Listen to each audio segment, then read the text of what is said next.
मैं कुछ नहीं देख पा रहा हूँ। मुझे बहुत निराशा हुई है इस बजट से। देखिए, बजट कोई भी बनता है ना भारत सरकार का, वो संतुलन जो है वो सबसे महत्वपूर्ण उसका पार्ट होता है कि बहुत सारे इंटरेस्ट होते हैं जिसमें कि उसका समन्वय बनाना पड़ता है।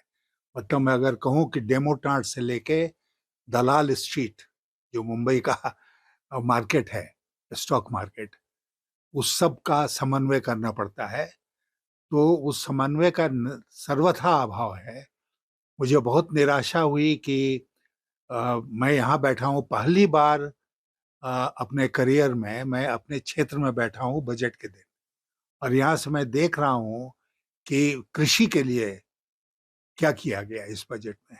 सिंचाई का जिक्र किया गया नहीं, गोडाउन का जिक्र किया गया नहीं, ग्रामीण सड़कों का जिक्र किया गया नहीं, कृषि से जो मुख्य किसी को, किसान को जो एडवाइस मिलना चाहिए, एक्सपर्ट एडवाइस, उसका जिक्र किया गया नहीं।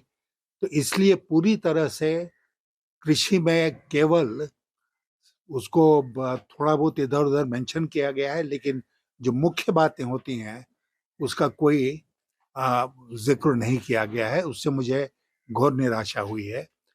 दूसरी बात कि ये ऑपरेशन सिंदूर के बाद पहली बार का बजट है ना, तो डिफेंस के ऊपर क्या खर्चा होगा, जीडीपी का कितना पार्ट होगा, और कैसे हम उसको मजबूत करेंगे, उसके बारे में क्या कहा वित्त मंत्री जी ने? कुछ नहीं कहा। तो ये दूसरी कमी मैं महसूस कर रहा हूँ। तीसरा जो है वो ये है कि फिर आप किसके लिए बजट बना रहे हैं? क्या स्टॉक मार्केट के लिए बजट बना रहे हैं? तो स्टॉक मार्केट तो ऐसा क्रैश कर गया जिसमें समझता हूँ कि बिल्कुल अनप्रेसिडेंटेड है। तो इसलिए मुझे लगता है कि चौतरफा निराशा हुई है इस बजट से। ट्रम्प साहब ने 50% टैरिफ, पूरी अंतर्राष्ट्रीय व्यवस्था बिखरी हुई है। उसके बारे में क्या जिक्र किया वित्त मंत्री जी ने कि हम कैसे उसका मुकाबला करेंगे? नहीं। तो कहीं पर कोई पॉजिटिव बात हमको इस बजट में दिख ही नहीं रही है।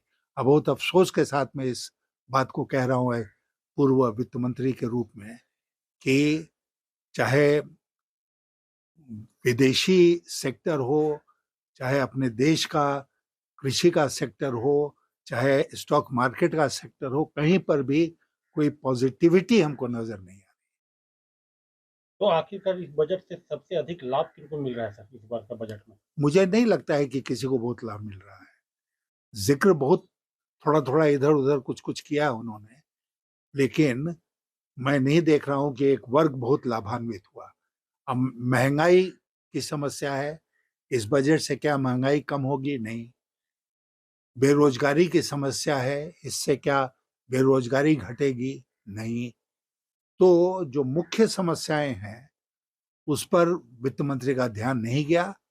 लंबा 1.5 घंटे का स्पीच था, लेकिन उन्होंने इधर उधर की बातें की। जो मुख्य बातें थी उस पर उसको उन्होंने तवज्जो नहीं दिया।